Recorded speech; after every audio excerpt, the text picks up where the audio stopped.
friend. It's Clara, and I'm so glad you found your way back to me tonight. Go ahead and get comfortable now. Let your body sink into the bed, heavy and warm. Let your eyes soften, even if they're still open. There's nothing waiting for you tonight, but rest. Tonight, I want to take you somewhere a little different, an old forest, tucked far from any town, full of quiet wonder and gentle secrets. Don't worry, my friend. This isn't the kind of mystery that frightens. It's the kind that soothes, like a door left open just a little, inviting you to wonder, and then to drift. So take a slow breath in, and let it fall out gently, like mist settling over the trees. Let's step inside together. Deep beyond the last farmhouse, past the fields that turned to bramble and then to shadow, there was a forest that the old map simply called Aldermoor, though the people nearby had another name for it, whispered more than spoken. They called it the Forest of Mystery. It wasn't dangerous, not really. Nothing bad was known to happen there. But strange, gentle things did. Paths that seemed to shift ever so slightly overnight. Lanterns of pale blue light that drifted between the trunks, like slow, curious fireflies. A low, musical hum that some swore came from the roots themselves, deep beneath the soil, as though the whole forest were breathing in its sleep. Tonight, a young traveler named Wren stepped past the old stone marker at the forest's edge, her lantern held low, her boots soft against a carpet of fallen leaves. She wasn't lost, not really. She had simply always wondered what lay beyond that mossy stone marker, and tonight, with the moon full and gentle overhead, she'd finally decided to see for herself. The trees here were ancient, wide, silver-barked giants that leaned together overhead, their branches weaving into a soft, dappled ceiling, letting the moonlight fall through in slow, shifting coins of silver. The air smelled of moss and rain and something faintly sweet, like distant honeysuckle, though no flowers were in sight. Wren walked slowly, unhurried, her fingers trailing lightly along the bark of an old oak as she passed. The forest floor was soft here, cushioned by centuries of fallen leaves, and her footsteps made almost no sound at all, as though the ground itself were hushing her gently, welcoming her in. Somewhere ahead she caught the first glimpse of one of the lanterns, a small pale blue light drifting slowly between two birch trees, no higher than her shoulder, moving with no particular hurry, the way a curious thought moves through a quiet mind. She didn't chase it.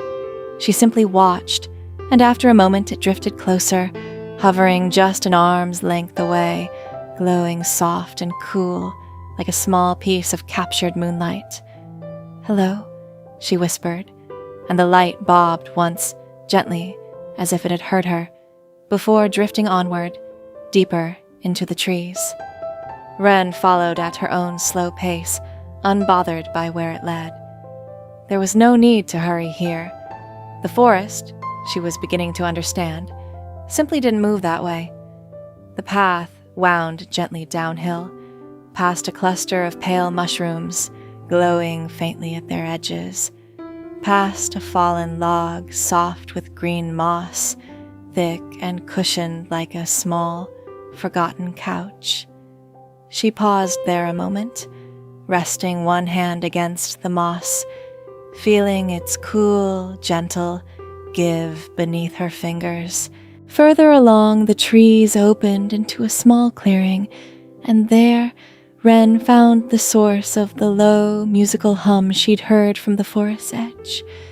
A pool of still water, black as polished glass, reflecting the full moon so perfectly it seemed as though two moons hung in the sky that night, one above, one below.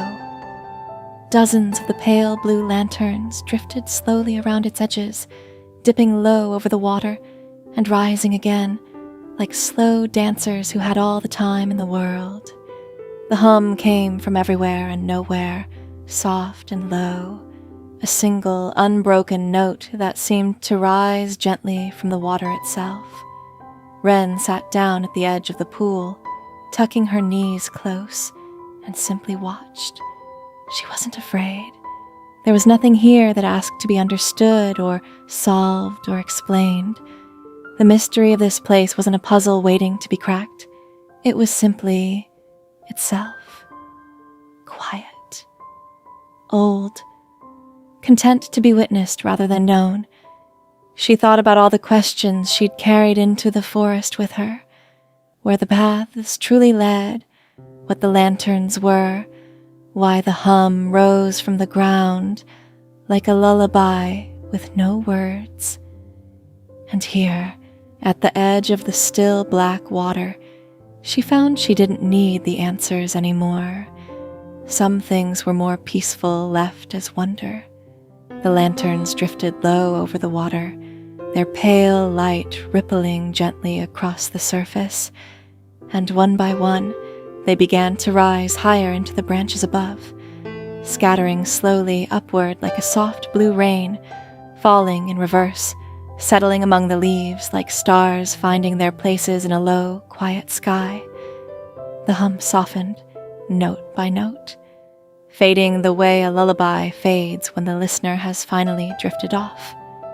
Wren felt her own eyes growing heavy, her breathing slowing to match the forest's own slow, ancient rhythm. She lay back gently against the soft moss, the reflected moon glowing quietly beside her, the hum settling into a low and distant hush, and above her, through the gentle weave of branches, the real moon watched on, patient and unblinking, the way it always had, long before Wren arrived and long after she would leave. The forest breathed slowly around her, in and out, old roots settling in dark soil, leaves shifting once, softly, in a passing breeze. Nothing here needed solving, nothing here needed to be understood, only rested in, only wondered at, only trusted, the way you trust the quiet dark at the end of a long, soft day. The lanterns glowed faintly above, tucked now among the leaves like sleeping fireflies. The pool lay still and silver below, and somewhere deep beneath it all the forest kept humming its slow, low lullaby, patient, ancient, and endlessly gentle, asking nothing of anyone at all, except perhaps to rest. If your eyes have already closed, stay right there, just like that. I hope tonight you feel a little like that quiet forest, full of soft mystery, and entirely at peace with not knowing everything. If this story helped you rest, I'd love for you to subscribe so we can wander back into the trees together again tomorrow night. There's always a small blue light waiting to guide you home. Sleep well, my friend. I'll see you next time.